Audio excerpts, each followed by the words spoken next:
Hello Muggles and welcome back to my Harry Potter kitchen, the YouTube series where I am baking my way through the Harry Potter books, making a recipe for all the food and drink featured inside. If you missed last week's recipe where we made some flamingly good cauldron cakes, which are chocolate sponge and cream inside a cauldron chocolate shell, then make sure you check out the link down below in the description to catch up. But it's a Magic Monday, so we've got a brand new recipe for you.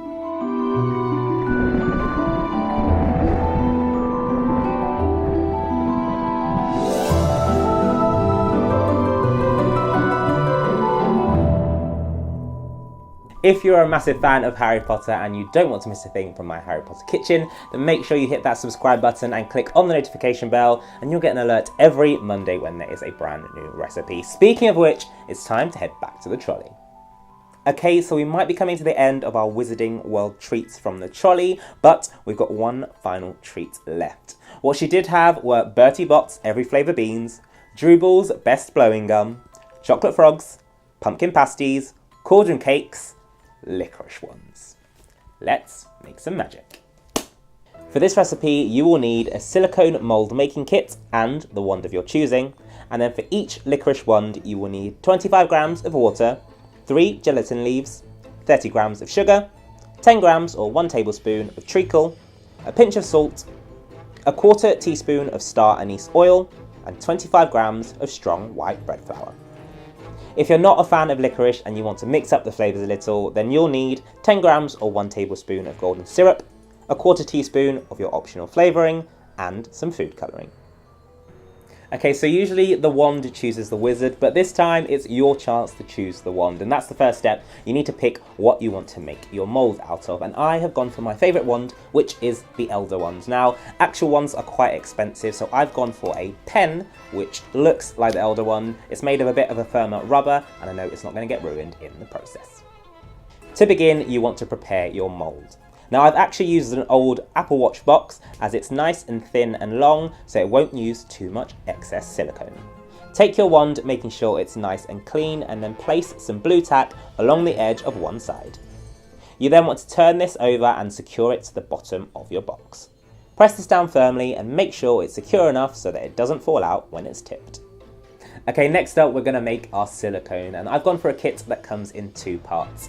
One part is your silicone rubber base and the other part is a catalyst, and what's really handy is they come in liquid form and then you mix them together, they react and become your solid silicone base. You can also find lots of variations out there. Some come in powders, some come in putty. Find whatever works best for you and then make sure you follow the instructions carefully. I prefer the liquid silicone base and catalyst as you just need to use equal parts of both. Add your white rubber base and your orange catalyst into a bowl and then stir them together. Make sure you incorporate them really well to make sure there's no unmixed bits at the bottom, as otherwise it won't set properly. To make sure we get as much detail on the wand as possible, I'm going to start by painting on some of the silicone. This is just going to make sure we get it into those nooks and crannies along the Elder Wand. Keep going until you've got a nice, even, thin layer over your wand. This is just like the crumb coat on a cake. Once you're happy with your coat, it's time to add in the rest of your silicone, and you're going to pour this from a little bit of a height just so it removes any air bubbles as it falls down. Keep on adding this in, and you want to make sure you're covering the highest point of your wand by about 1/4 of an inch. I actually realised that I was running out of silicone, so I took some cardboard and used that to shrink the size of my Apple Watch box. Who said I'm not crafty? Once you're happy with the coverage of your silicone, it's time to pop this in a cool, dry place to set for about 4 hours. Once it's good to go, remove your mould from the box and then trim away any excess silicone. You might need to cut through slightly just to free your wand in case any of the silicone managed to get underneath. This isn't a problem though, as the top side of the wand, which is going to have all the detail, will still be intact. Once you're happy with the finish, make sure you wash out your silicone mould just to remove any extra bits of silicone that might be hiding in there. So there you go, it is as easy as that to make your own DIY wand silicone mould. And this is actually the first DIY silicone mould I've ever made, and I think it turned out pretty good. So the question is, let me know down below in the comments, if you had to make your own silicone wand mould, which wand would you choose? To make our licorice to go inside the moulds, first you'll need to add your water into a pan. Then add in your gelatin leaves one by one and allow them to bloom for 5 minutes. You'll know they're good to go once the gelatin leaves have gone nice and soft. Take your pan and place it onto a medium heat and then allow your gelatin to melt into the water. Next we're going to add in our sugar, our treacle, our salt and our star anise oil. Stir this through until well combined and then allow it to come to the boil. Once your mixture is bubbling away, it's time to add in your flour. Now you might think it's a little bit weird to add flour into a sweet, but if you've ever tried licorice before, you'll know that it has that firm and stodgy texture. Stir the flour through until it is nice and smooth and then allow your mixture to continue heating up until you start to see bubbles forming. They might not pop all the way because of the gelatin, but you'll be able to tell when it's hot enough. Remove your syrup from the heat and then pour it into your mould as quickly as possible before it starts to harden. Just to make sure there's no air bubbles, you might want to press down slightly just to make sure it gets into all those nooks and crannies. Then all that's left to do is pop your mould into the fridge for about half an hour until it is nice and firm. You'll know it's nice and set once you can twist the mould slightly and the licorice wand will peel away.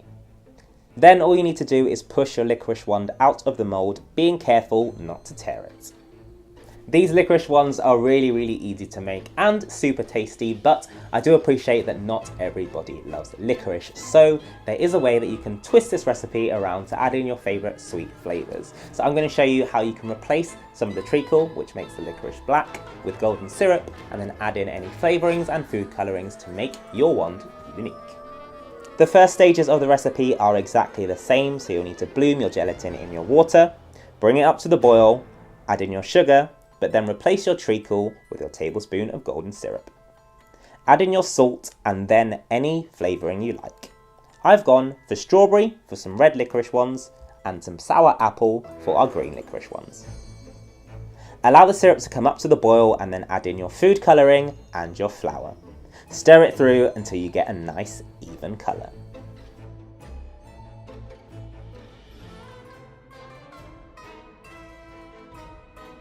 Again, then all you need to do is pour these into your licorice wand mould, pop them into the fridge for half an hour, make sure you tested them so they're set, and then pop them out.